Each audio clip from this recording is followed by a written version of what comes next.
जी से पूछे, राम जी से पूछे, जनकपुर की नारी, बता दो बबुआ, हो बता दो बबुआ, लोगवा देत काहे गारी, बता दो बबुआ, लोगवा देत काहे गारी, बता दो बबुआ।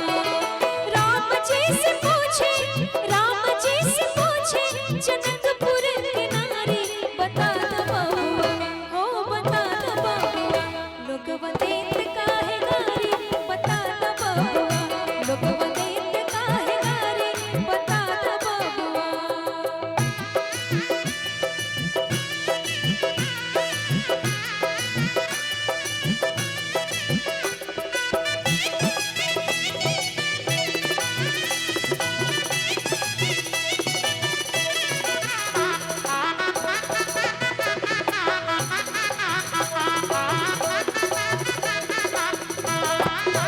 तोहरा से पूछूं मैं, ओ धनुषधारी, तोहरा से पूछूं मैं,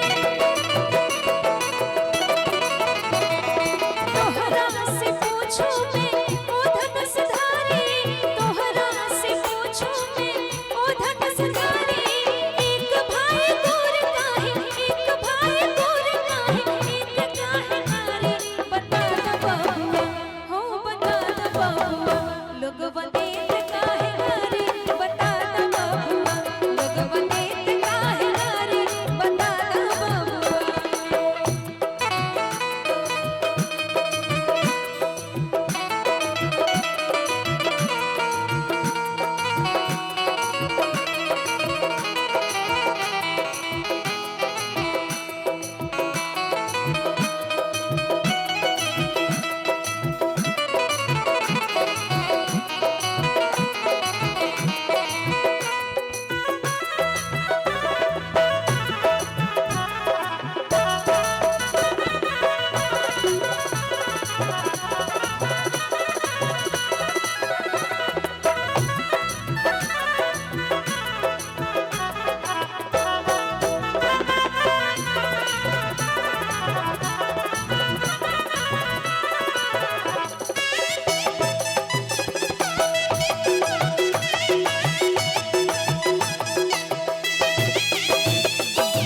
अब हमारे मिथिलांचल की जो नारी है, प्रभु श्री राम जी के जो गुरु जी हैं, उनको भी गरियाती है, क्योंकि हमारे मिथिलांचल का ये परंपरा है, जब बारात आते हैं तो उनको हम लोग ताली से स्वागत करते हैं। तो हमारे मिथिलांचल के नारी प्रभु श्री राम जी के गुरु जी को भी गरियाती है, बड़ी सुंदर भाव में कहती है क्या,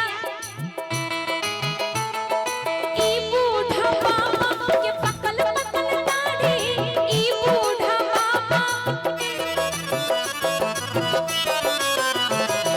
ई बूढ़ा बाबा के पकल पकल दाढ़ी, ई बूढ़ा बाबा के पकल पकल दाढ़ी। देखन में पातर, देखन में पातर, खाए भर थारी, बता दो बबुआ, हो बता दो बबुआ, लोगवा देत काहे गारी, बता दो बबुआ, लोगवा देत काहे गारी, बता दो बबुआ।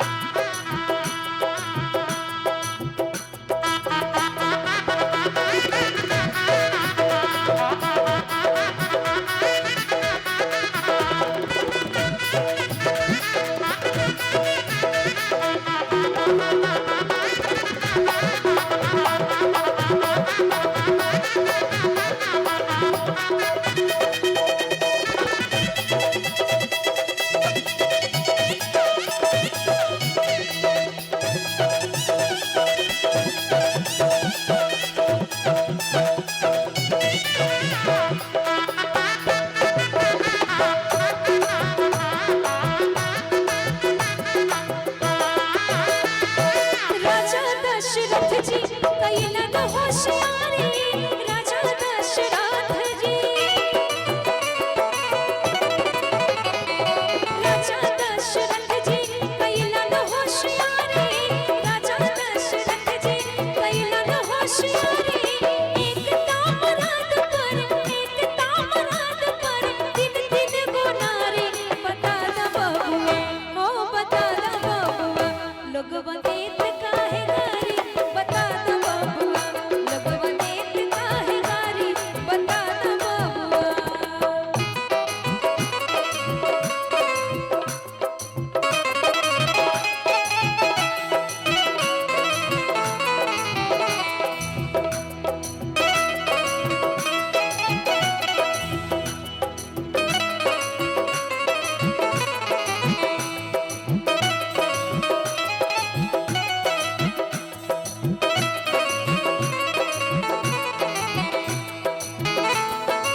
सर